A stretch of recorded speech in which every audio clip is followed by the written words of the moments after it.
몇 주 전부터는 우리 건강한 교인들의 특징들이 뭔가 이것을 이렇게 하나하나씩 살펴보고 있어요.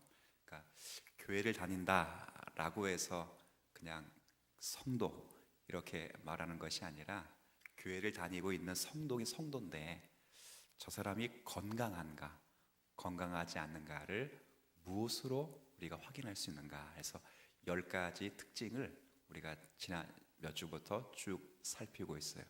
우린 종례에는 그런 특징들을 예를 들어서 예배를 안 빼먹고 기도 생활을 하고 이런 것으로 이렇게 했는데, 원래 신앙의 선배들은 이제 그런 것도 굉장히 중요하겠지만 진짜 성도라면 이러한 특징들을 가지고 있어야 된다라고 했던 지침들이 있어요.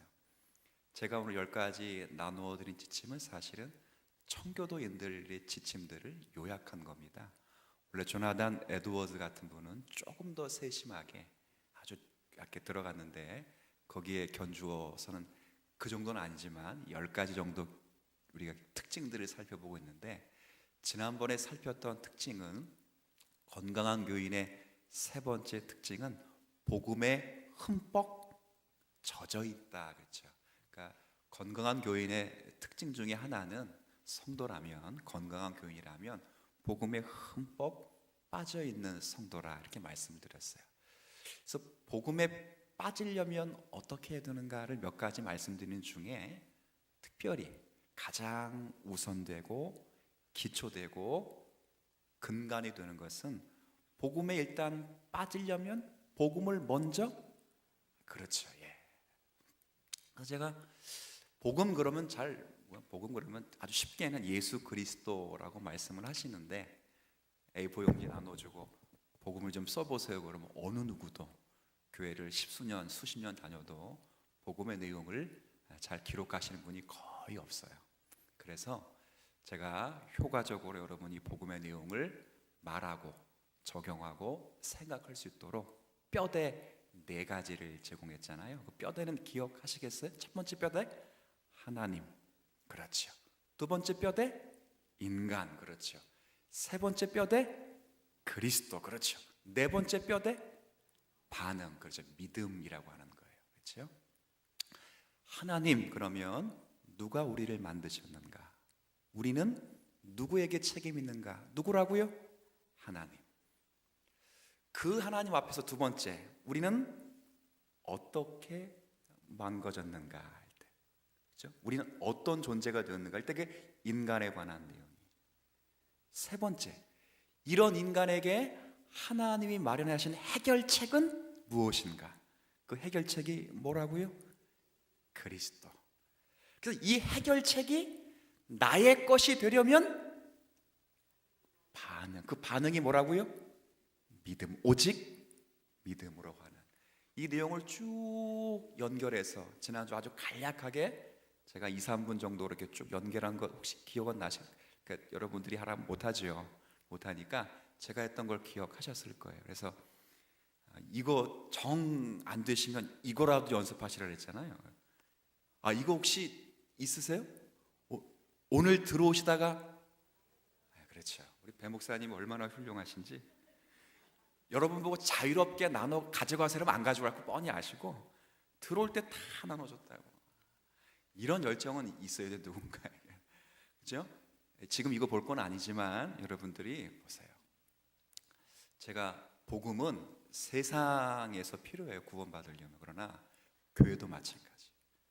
교회가 복음을 근간으로 하지 않으면 교회는 시험 들고 교회는 생동력이 없어요. 그러나 교회가 복음을 근간으로 해서 복음에 충실하고 복음을 묵상하고 복음대로 살려고 하면 하나님이 놀라운 역사와 은혜를 만들어내셔요. 왜? 하나님의 복음이니까. 그래서 우리가 복음을 알고 있어야 복음에 뭐 할 수 있다고요? 빠질 수가 있어요.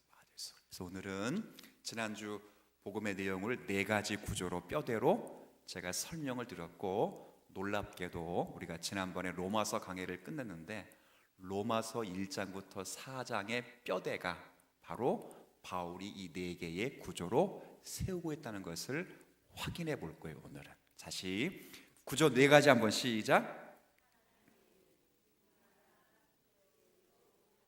네네, 괜찮아요. 이렇게 여기 보면 나와 있어요. 또 그래. 이게 원래 기억하는 것은 한계가 있어요. 그러니까 이제 기억을 잃어버리는 거잖아요. 그러니까 잃어버리는 거 왜 잃어버리냐면 반복을 안 하시면 잃어버려요. 그래서 오늘 내가 기억을 못했다 그러면 이렇게 생각하셔야 돼. 일주일 동안 한 번도 반복을 안 했다. 그렇게 생각하시면 돼.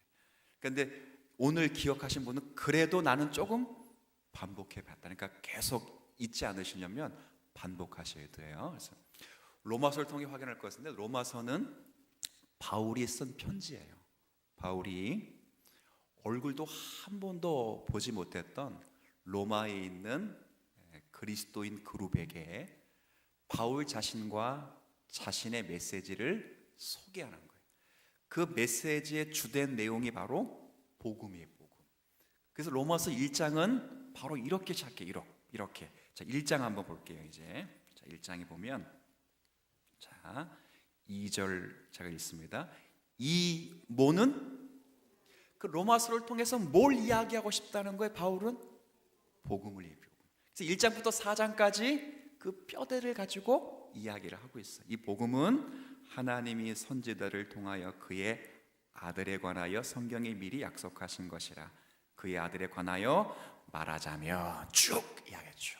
그러다가 16절에 이제 복음을 본격적으로 내가 설명하겠다 싶어요. 16절 함께 읽습니다. 시작. 내가 복음을 부끄러워하지 아니하는 이 복음은 모든 믿는 자에게 구원을 주시는 하나님의 능력이 됨이라. 아멘. 이 복음은 모든 믿는 자에게 구원을 주신 하나님의 뭐라고요? 능력의 능력.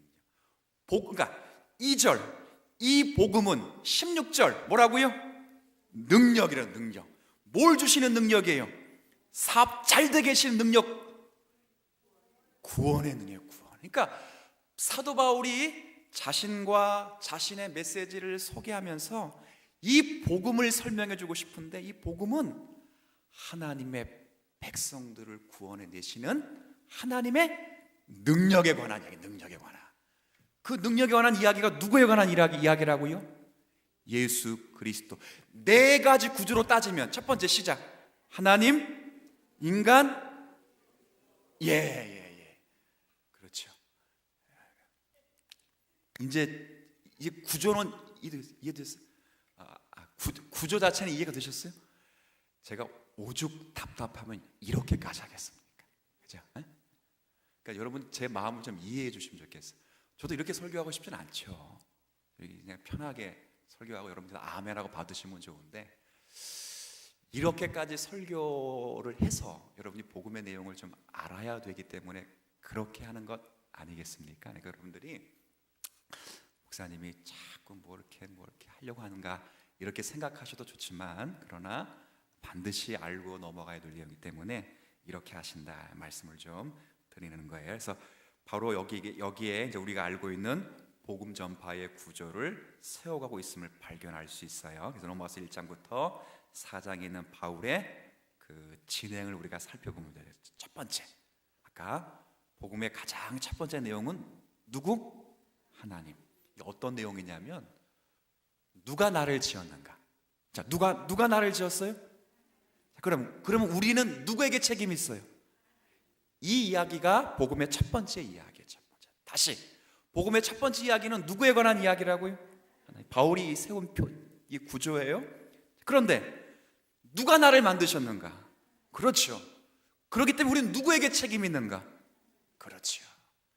인간은 그 책임을 두 번째는 감당하지 못했다 얘기 나오겠죠. 일단은 하나님에 관한 이야기. 그래서 바울은 독자들에게 그들이 책임 추궁을 당할 대상이 하나님이라 이렇게 말해요. 자, 16절 읽고 난 다음에 바로 18절에 뭐라고 말하는지 한번 같이 읽습니다. 시작. 하나님의 진노가 불의로 진리를 막는 사람들의 모든 경건하지 않음과 불의에 대하여 하늘로부터 나타났나니. 뭐가 나타났다고요? 하나님의 진노가 어디로부터? 지금 죄송합니다. 1장을 읽고 있어요. 1장 18절에 보면 하나님의 진노가 하늘로부터 나타났다 하면서 복음을 제시하기를 시작하고 있어요. 그러니까 첫 단어의 사용부터 인간의 독립적인 존재가 아니라고 증거하는 거예요. 왜? 뭐에 대한 문제니까? 진노. 이게 하나님이 묻지마 폭행을 하는 게 아니에요. 그러니까 우리가 누구한테 화냈다. 그러면 화를 낸다는 것은 그 사람과 나와의 어떤 뭐가 있다는 거예요. 관계성이 있어요. 관계성. 요즘 같은 경우에 관계성이 없을 때 일어나는 폭행을 뭐라 그래요? 묻지마 폭행. 약간 정신질환이잖아요. 그러나 우리가 보통 화를 내요. 그래서 부부가 막 말을 하다가 막 남편이 아이씨 그랬어요. 그러면 부부가 대화하다가 틀어지니까 관계성에 관한 얘기예요. 자, 하나님이 진노하신다는 것은 그만큼 관계성에 관해서 화가 나셨다. 화가.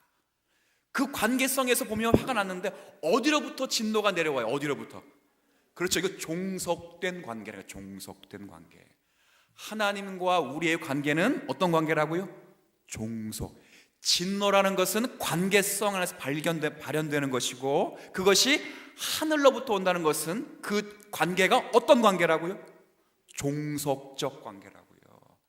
그냥 대등한 관계가 아니에요. 대등한 관계에 싸우면 너 삐졌지 이러면 끝나는 문제예요. 아니면 잘못했으면 보상하면 끝나요. 보상하면. 그러나 이 문제는 보상할 성질이 아닌 문제예요. 바울이 이렇게 시작을 하고 있는 것이죠.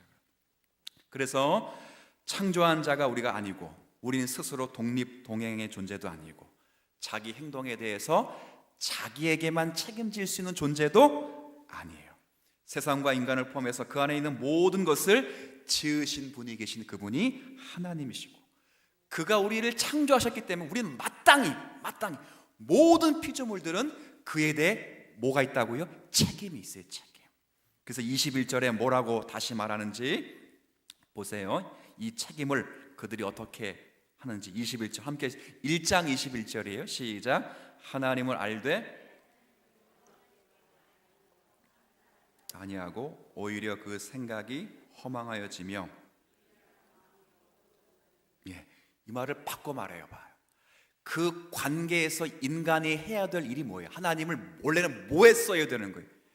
영화롭게. 그렇죠? 그리고 뭐 했어야 된다고요?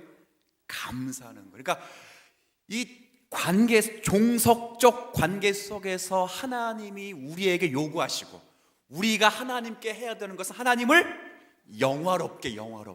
그리고 뭐도 해요? 근데 인간이 얼마나 악해요. 영화롭게 하는 것까지는 바라지도 않아. 근데 뭐도 안 했다고요? 누가 제게 음료수 하나 사도 제가 뭐라 그래요? 저는 고맙습니다 그래요. 고맙습니다. 여러분이 식당에서 배식을 해서 이렇게 뭐 국을 주시잖아요. 그러면 저도 그거 받고 뭐라 그래요? 거기다 영화롭게 하거나 영화를 돌리진 않아요. 뒤에서 뭐라 그래요? 고맙습니다 그래요. 근데 종속된 인간들은 그것조차도 안 했다는 거예요. 그렇잖아요. 이게 하나님에 관한 첫 번째 복음의 내용이에요.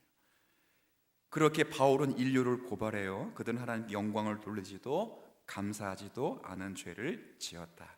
하나님의 창조물이자 하나님의 소유물인 사람으로서 마땅한 존귀와 영광과 권위를 하나님 앞에 드려야 됨에도 불구하고, 그래서 그 하나님을 말하고 그 하나님을 생각하고 그 권위를 인정해야 됨에도 불구하고 인간이 그렇게 하지를 못했다. 이게 첫 번째 복음의 요지예요. 제가 말하는 게 아니에요. 지금 누가 말하고 있어요? 지금 사도 바울이에요. 바울. 두 번째 복음의 두 번째 구조가 아까 하나님 말고, 자, 하나님은 어떤 거예요? 누가 우리를 만드셨는가? 대답해 보세요. 죄송합니다. 자꾸 여러분 유치원 것처럼 가르쳐서 죄송합니다. 자, 누가 우리를 만들었어요? 우린 누구에게 책임이 있어요? 자, 두 번째 복음의 구조 하나님, 그 다음 인간. 그럼 인간은 뭐겠어요? 우리의 문제가 무엇인가? 왜? 아까 진노가 어디부터 내려왔다고요? 종속적인 관계에서 영화롭게도 감사하지 않았기 때문에 우린 실패했어요. 두 번째 인간. 그럼 왜 실패했는가? 그렇죠. 우리의 문제가 뭔가 그거예요. 우리가 그런 처지에 처한 이유가 무엇인가? 이제 판명하게 생각되시죠? 자, 이걸 뭘로 찾아볼까요? 또 성경을 또 찾아보면 돼요. 누가 말한 거라고요? 바울이 지금 로마에 알려주고 싶은 복음의 내용이에요. 자 23절 한번 볼게요. 그들이 어떻게 했는지 23절 함께 읽습니다. 썩어지지 아니하는 하나님의 영광을 썩어질 사람과 새와 짐승과 기어다니는 동물 모양의 우상으로 바꿔놔. 누가 그렇게 했어? 누가? 인간이 그랬다. 여기서 썩어지지 아니하는 하나님의 영광을, 이 말은 사람들이 하나님에 대해서는 생각해 봤다는 말이에요. 봤다는 말이에요. 근데 생각을 제대로 못했다, 안 했던 거죠. 그렇지.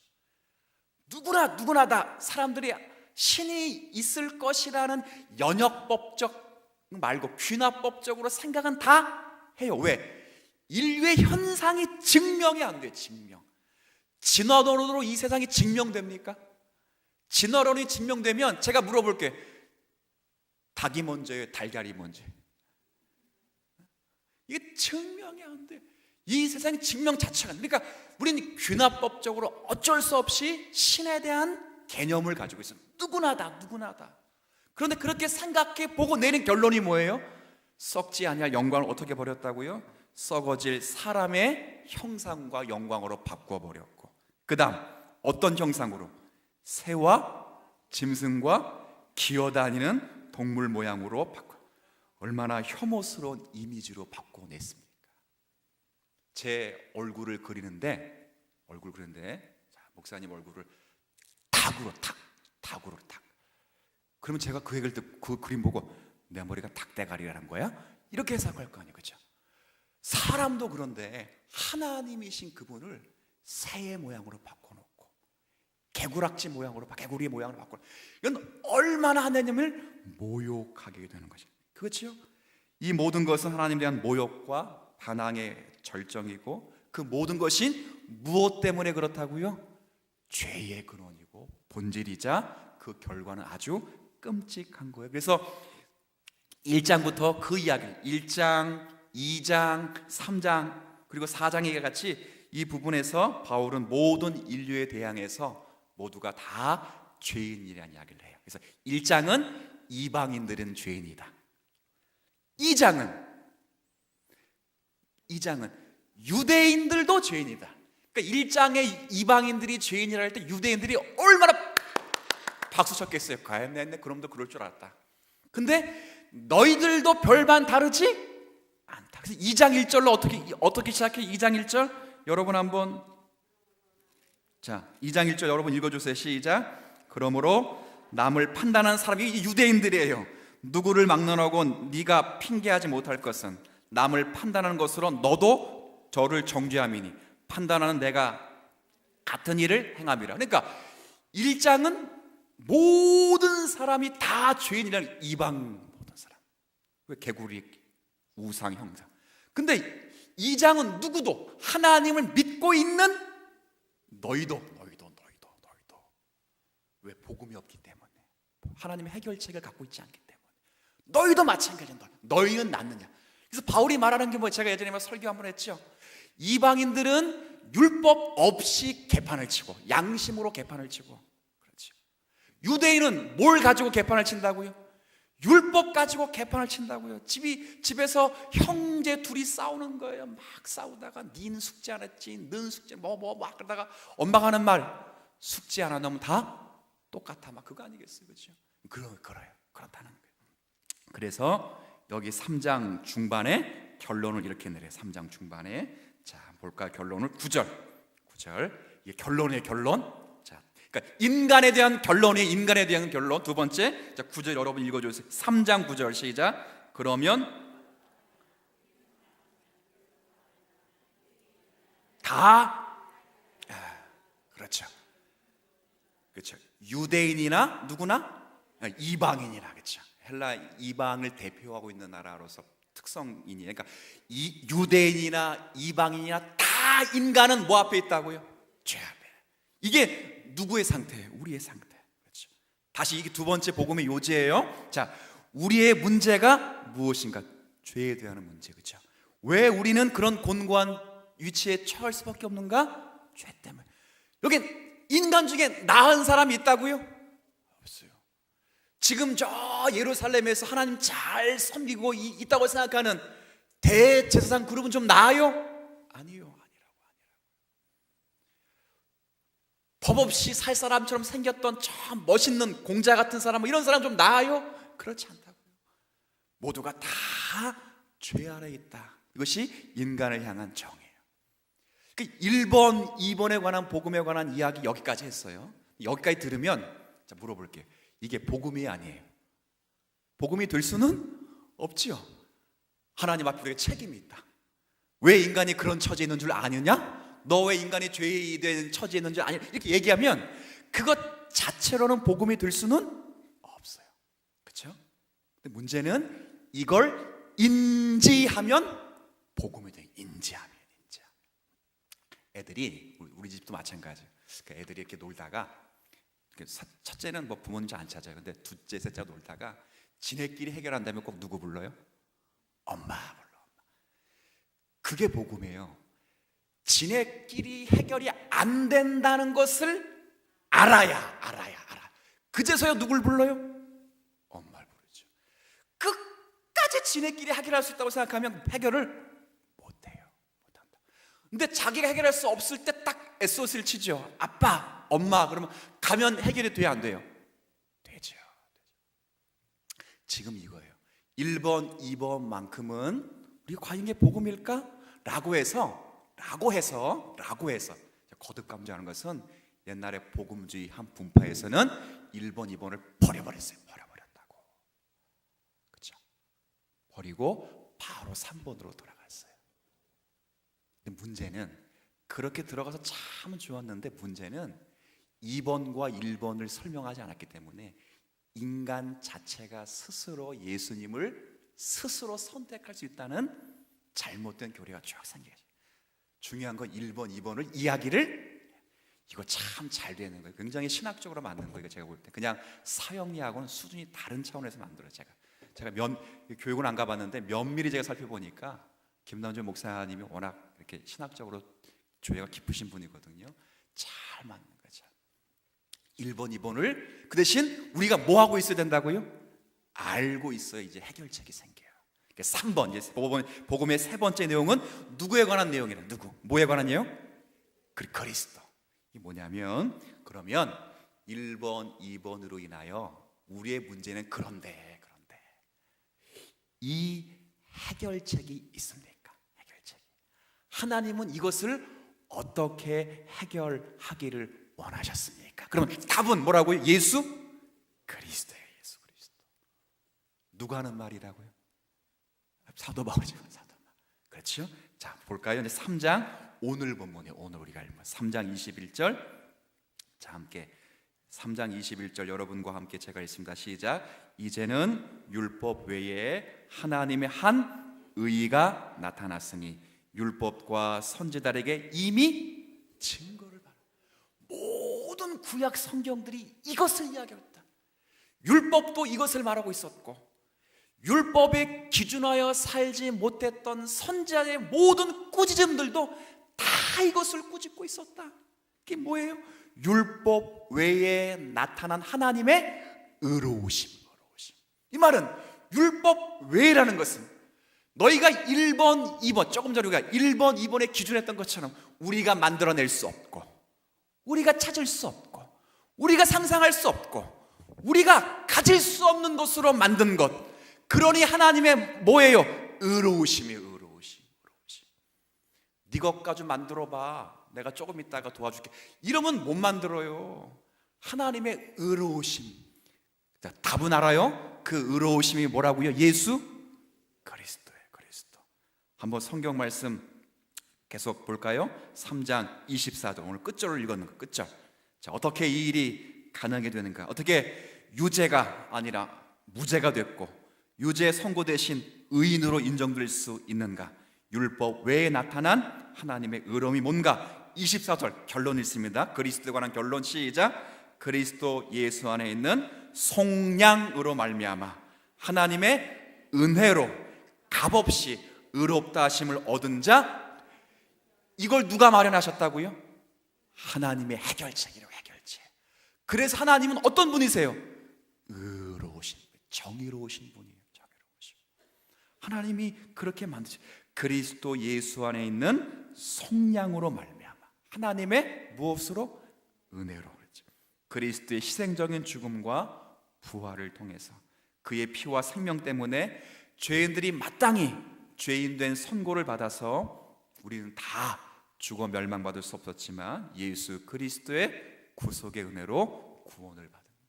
제가 오늘 특별히 찬양을 바꿔 불렀어요. 설교 준비하다 보니까 이 찬양 드리면 좋겠다 싶어서 불렀던 찬양이 혹시 뭐 불렀는지 아세요? 좀 전에? 그래도 기억하시네요. 저는 찬양 부르고 나서도 무슨 찬양을 부르는지 가끔 헷갈려요. 왜 그런 거 고민해 봤어.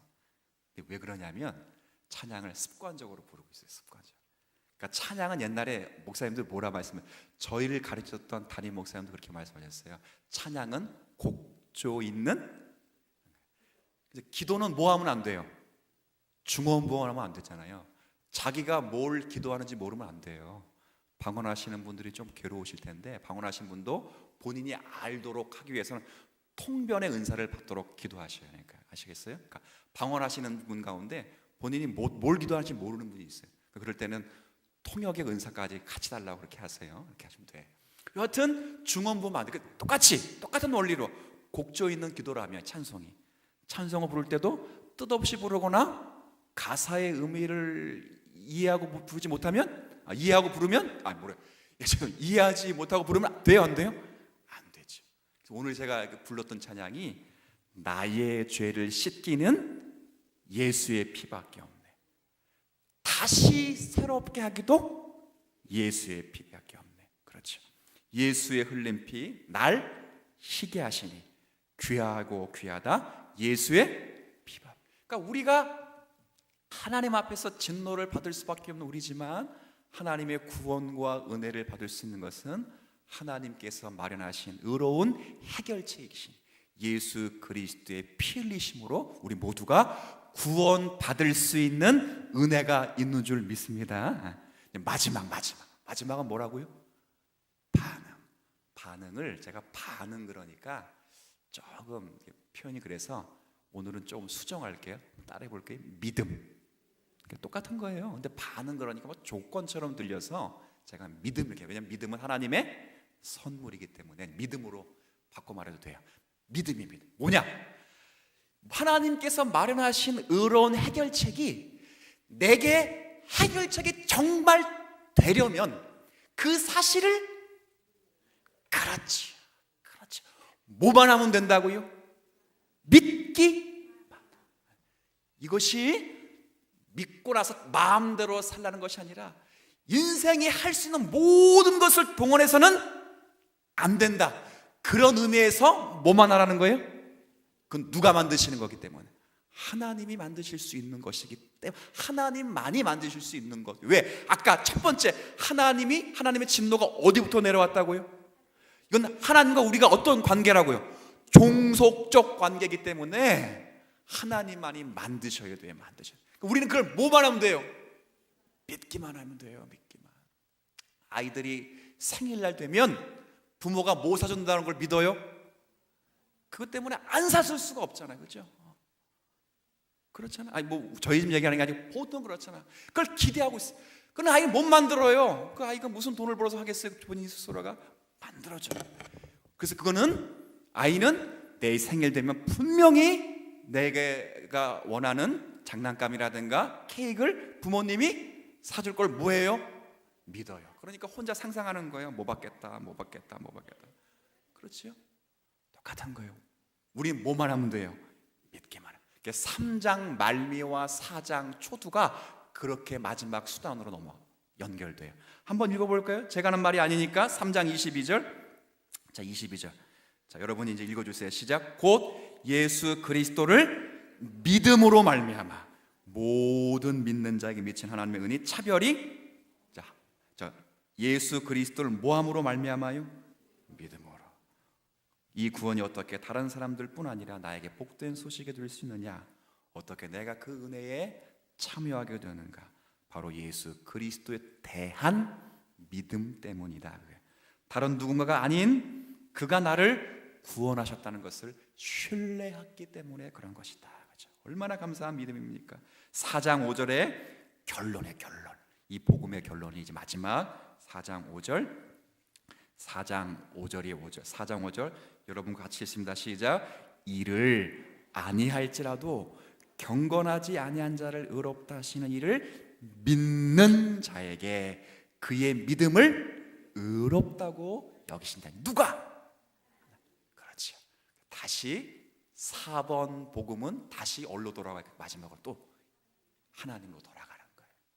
참 신비롭죠?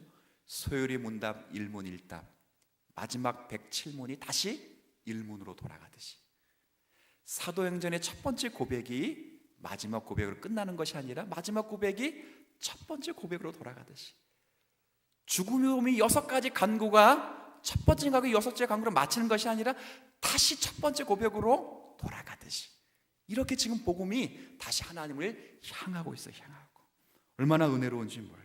은혜를 받기 위해서 우리가 해야 할 일은 용서를 받기 위해서 그만큼 어떤 착한 행동을 하는 것이 아니에요. 뭐 천주교처럼 어떤 고생스러운 행동을 해야 되는 것이 아니에요. 보속신앙이 아니에요. 우린 대속신앙이에요. 대신 보상신앙이 아니라고요. 뭘 하는 게 아니에요.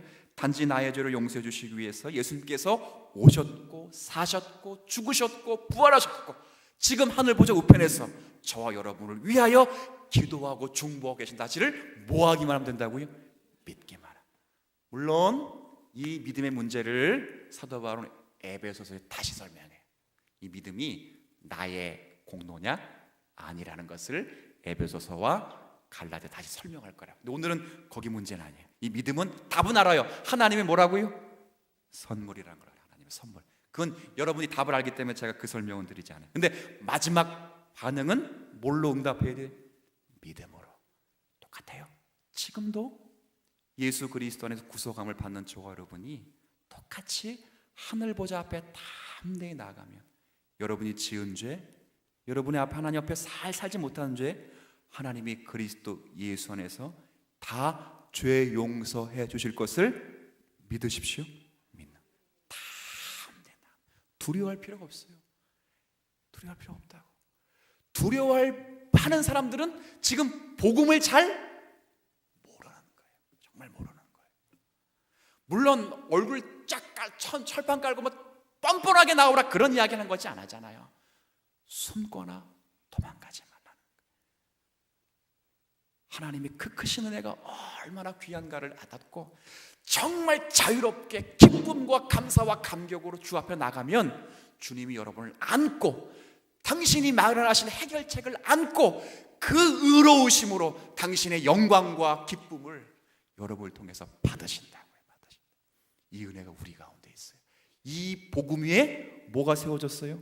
교회가 세워졌고 이 복음 위에 저 여러분이 세워졌고 구역이 세워졌어요. 이것 기초하지 않으면 전부 교회는 풍비박산 나요. 교회는 이것 기초, 여러분의 가정도 이 복음 안에 기초하지 않으면 절대 세워지지 않습니다. 오늘 복음을 제가 아주 뼈대 4가지 다시 한번 시작. 네, 하나님은 누가 우리를 지으셨는가? 우리는 누구에게 책임 있는가? 그렇죠?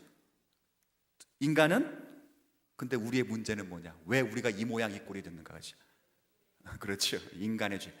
3번째는 그러면 이런 상태에 있는 우리에게 해결책은 없는가? 하나님 무슨 해결책을 만들어 주셨는가? 예수. 그 해결책이 나의 해결책이 되고 나의 답이 되고 내게 은혜가 되려면 뭐가 있어야 된다고요? 수단, 믿음이 있어야 된다. 반복하시. 성경 구절 제가 다 암송해 말씀드렸어요. 여기 있는 구절과 조금 달라요. 이건 제가 여러분이 말씀드린 것이고 혹시 그래도 힘들면 이거 여러분의 냄비 받침으로 쓰여지지 않기를 바라고 신발장 밑에서 주보랑 같이 계속 주보 밑에서 발견되거나 그죠? 나중에 뭐 어디서 여러분이 가지고 다니면서 지하철 탈 때나 아니면 심심할 때나 그렇지 잠이 안 올 때나 한 번씩 읽으면 말씀이 살아 역사하셔서 하나님이 이 말씀으로 여러분에게 힘과 위로를 주실 줄로 믿습니다.